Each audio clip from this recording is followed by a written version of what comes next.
Hi guys, welcome back to another video. Here I am driving up to the lake. Look at this lovely buzzard on the left here on the fence. Just standing there and he flies off in front of me. So I've got something a little bit different for you today guys. Finally got out to fish a wild lake in Snowdonia National Park. It was brought to my attention about this lake by Fishing in Wales channel on Facebook. They uploaded a status with some information about booking to come on, and it had recently been stocked with rainbows. So I thought, gotta go and give it a try, as it's about half an hour drive away from me. And I've always wanted to get out in the wild because I know how much lakes we have around here in North Wales. Because usually I just go still waters, but yeah, I needed to come and try a wild lake for once.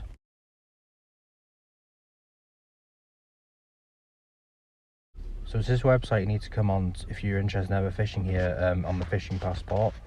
There's a little bit of information here that you can read. It's £20 for the day. For my trip I only went for 4 hours. It was more of a recce, to be honest, just to see what it was like. So you can see here they reared the rainbows they've introduced on the river in the Seant. So that's nice and local, although admittedly not completely wild, but I was hoping to come and actually catch a resident brown as well if I could. So the first bit of the video is purely organic, first reactions of getting to the lake and having a look around. So yeah, enjoy this. Not fishing in the dam.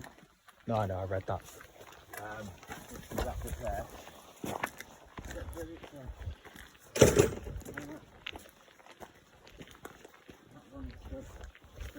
These are all full of water. They're not ideal boats to fish from either. Oh, They're damn, yeah. wide enough. Guaranteed the oars are in that boathouse. Yeah. But then Oh, they're padlocked anyway. Yeah, they're not sturdy as a product. Oh no, that's just got a boat in it. God, stunning. The water's crystal clear. Yeah. Yeah, so come up here.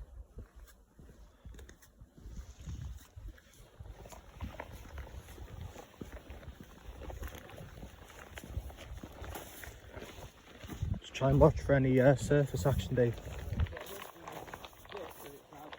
What, have you seen some rises, yeah? There was a frost overnight though, so... Oh, it was. My car was white this morning.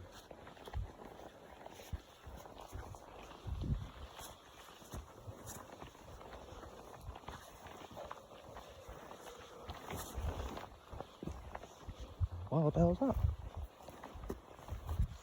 Yeah. Oh, Yeah. It was stunning, isn't it? yeah, lovely. But you can't fish from here. It's too steep. Yeah, it's a bit bigger than I thought actually. Yeah, see those woodlands there? Yeah. That's where I first started going. I changed the... Alright. So Probably could get down, yeah, could get down to there's a here. path there. I think you walk over there.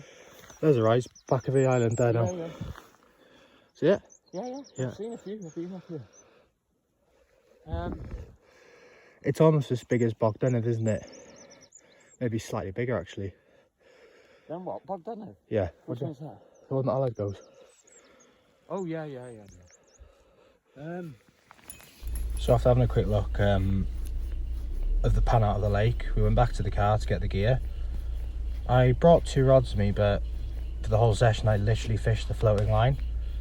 And there was a few fish rising. We're fishing here right now by where that boathouse was, just to the right of there, where it's quite accessible for a back cast. So we were fishing here. There's a few fish rising. I don't know if you can see them in this video, but they were definitely fin and tailing, taking something. So I started with a small clink hammer.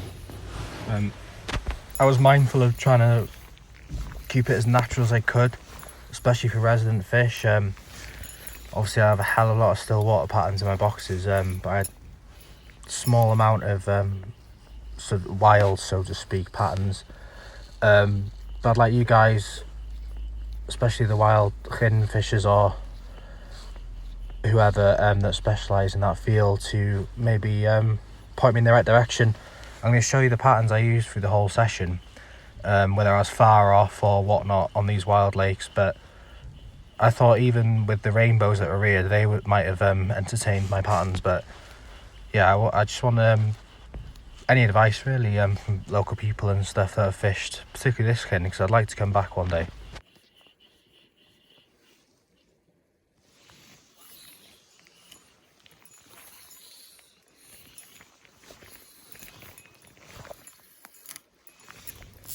So here's some of the flies that, well, all the flies that I used, guys. A hothead olive damsel on the top, clinkhammer size 14, a hare's ear nymph, a bibio, a brown nymph, a pheasant tail nymph, and finally the olive goldhead nymph. So again, leave your comments in the section below if you think I was way off the mark of the patterns.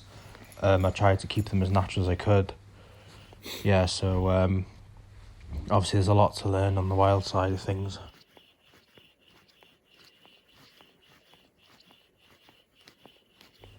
Again, you can see how stunning it is amongst the mountains here. The glass is like a mirror, so picturesque with that reflection. The wind did pick up later in the day, but here at 8:30 in the morning, it was just like glass.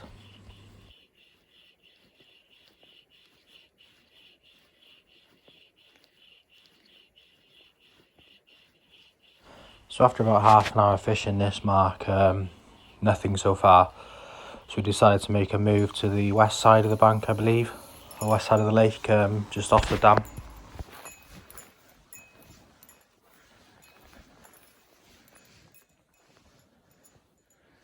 Should have got the waders, you know. Yeah.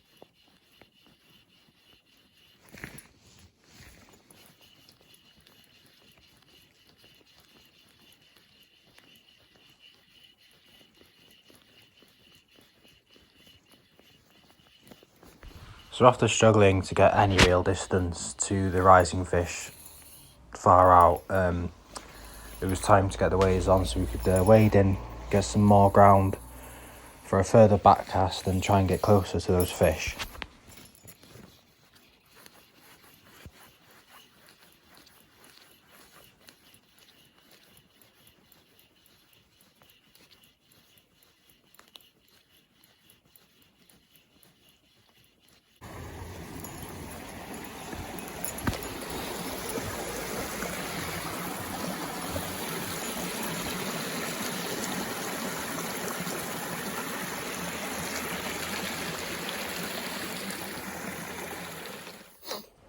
So after a couple of hours of working our way around the other side, we finally got to about 3/4 of the way around here.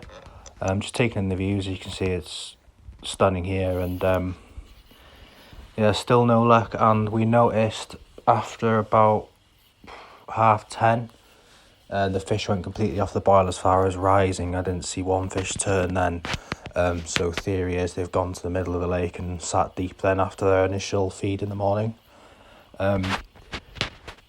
What I need to take into account as well is I'm sure wild kin fishing is so much more productive in the summer months and the spring when the actual invertebrates are really thriving in the waters. And it's no wonder because this lake is actually out of season on the 30th of November.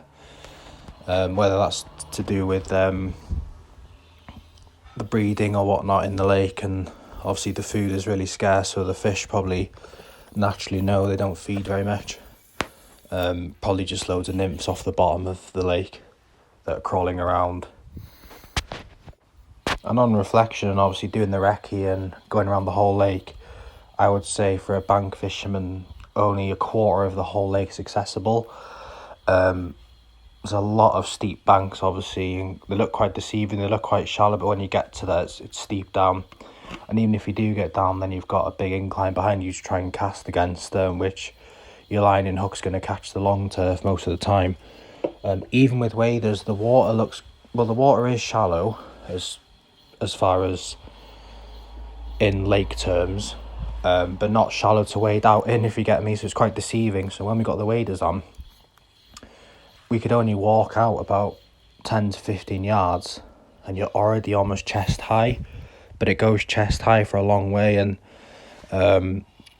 so yeah, it looks fairly shallow for a long time, but it's not. You quickly sink in and the water gets up to your chest. So in other words, it's for the shore fishermen, again, it is quite difficult. Unless the fish are really in the margins, you are not going to reach them.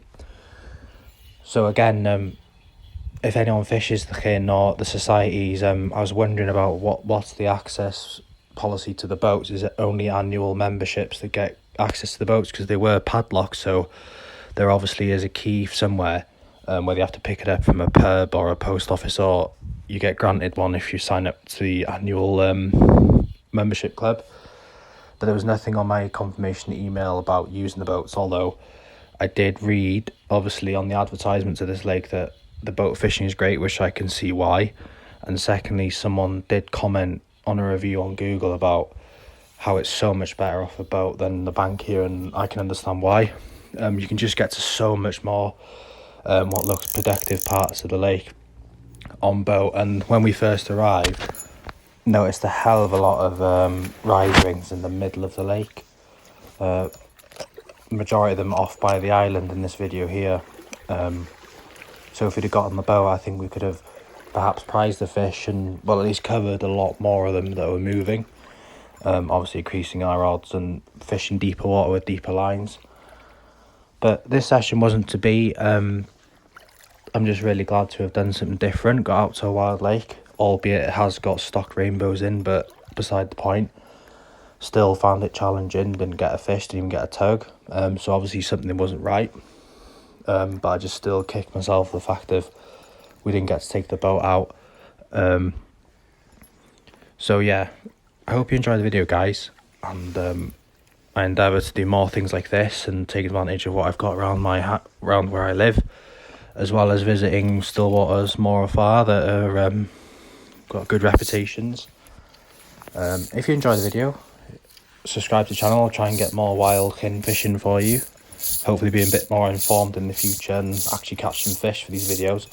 So I'm sorry I couldn't get anything for you guys, but I was sorry myself because I really wanted to get a fish here. But yeah, it was just an introductory video, and for obviously people that are also interested in wild Llyn fishing, whether it be Wales, Ireland, Scotland, England, and especially the lakes. So yeah, that's going to be it for me, guys. Again, apologies for no fish, but that is the way it goes. It is fishing and it's wild, so yeah, makes it all the better when you actually do connect. So until next time, see you later.